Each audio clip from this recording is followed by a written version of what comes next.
Hello students, very good morning. कैसे हैं आप लोग स्टूडेंट? आज हम डिस्कस करेंगे dividend yield ratio. Last class में हमने डिविडेंड पर शेयर मतलब डीपीएस पढ़ा था। देखो, डिविडेंड यील्ड रेशो, यील्ड मतलब हमने पहले भी डिस्कस किया था। यील्ड मतलब क्या होता है? रिटर्न। ठीक है, रिटर्न किस में निकलता है? हमेशा परसेंटेज के अंदर निकलता है। यील्ड, जैसे आप कई बार यील्ड के रेशो इसके बात करेंगे तो इसमें जैसे एक तो डिविडेंड यील्ड रेशो आता है और एक अर्निंग्स यील्ड रेशो आता है। और यील्ड में आपको हमेशा एक बात याद रखनी है कि मार्केट प्राइस पर शेयर जो है वो डिनोमिनेटर में आएगी। ठीक है, जैसे डिविडेंड यील्ड रेशो क्या फॉर्मूला होता है? Dividend per share upon market price पर शेयर इनटू 100। ये बता रहा है कि शेयर होल्डर्स को डिविडेंड कितना मिल रहा है इन कंपैरिजन टू जब वो शेयर खरीदते हैं, या फिर शेयर की मार्केट प्राइस जो चल रही है उसके बेसिस पे। ये जो डिविडेंड पर शेयर है ये पूरे साल भर का देखते हैं, और जो शेयर की प्राइस होती है वो करंट मार्केट प्राइस से कंपेयर करते हैं। क्योंकि देखो, ये एक तरीके से आरओआई की तरह है, रिटर्न ऑन इन्वेस्टमेंट की तरह, कि आपने कितने पैसे लगाए शेयर खरीदने में और कितना आपको रिटर्न मिला। ठीक है ना? जैसे आरओआई का फॉर्मूला होता है ईबीआईटी अपॉन कैपिटल एम्प्लॉयड, कि भाई हमने कितना इन्वेस्टमेंट किया अपने और कितना हमें रिटर्न मिला। वैसे ही डिविडेंड यील्ड रेशो भी बताता है, लेकिन इसकी एक लिमिटेशन ये है, क्योंकि ये केवल डिविडेंड यील्ड, डिविडेंड की बात कर रहा है, तो एक कैपिटल गेन को कंसिडर नहीं करता।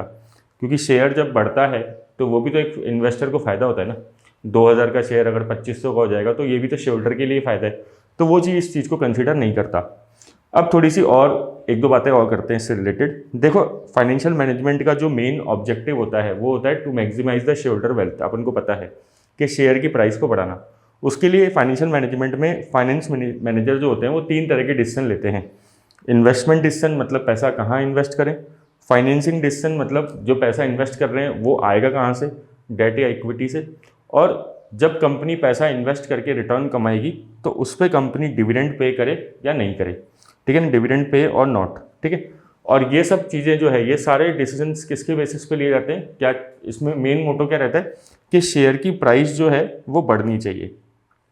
ठीक है ना? तो कंपनी बड़ा सोच समझ के डिविडेंड बांटती है, क्योंकि ये एक मेजर फाइनेंशियल मैनेजमेंट का डिसीजन होता है। अब अपन बात करते हैं कि डिविडेंड यील्ड रेशो अगर किसी कंपनी का सपोज ज़्यादा है तो इसका मतलब वो कंपनी जनरली मैच्योर्ड कंपनी होगी और उसके पास फ्यूचर के इतने ग्रोथ प्रोस्पेक्ट नहीं है, इसलिए वो कंपनी इतना अच्छा खासा डिविडेंड बांट रही है कि डिविडेंड यील्ड उसका ज़्यादा है, तभी तो जो न्यूमरेटर है वो ज़्यादा आ रहा होगा। लेकिन हो सकता है कि मार्केट प्राइस पर शेयर फॉल कर गई, इसलिए डिविडेंड यील्ड ज़्यादा नज़र आ रहा है। अगर कंपनी का डिविडेंड यील्ड कम है तो ऐसी कंपनी जो होती है वो शुरुआती कंपनी होती है, ग्रोथ कंपनी होती है, क्योंकि उसमें पॉसिबिलिटी ज़्यादा है फ्यूचर में, तो इसलिए वो डिविडेंड कम बांटती है, और डिविडेंड कम बांटती है इसलिए डिविडेंड यील्ड कम होता है। Thank you.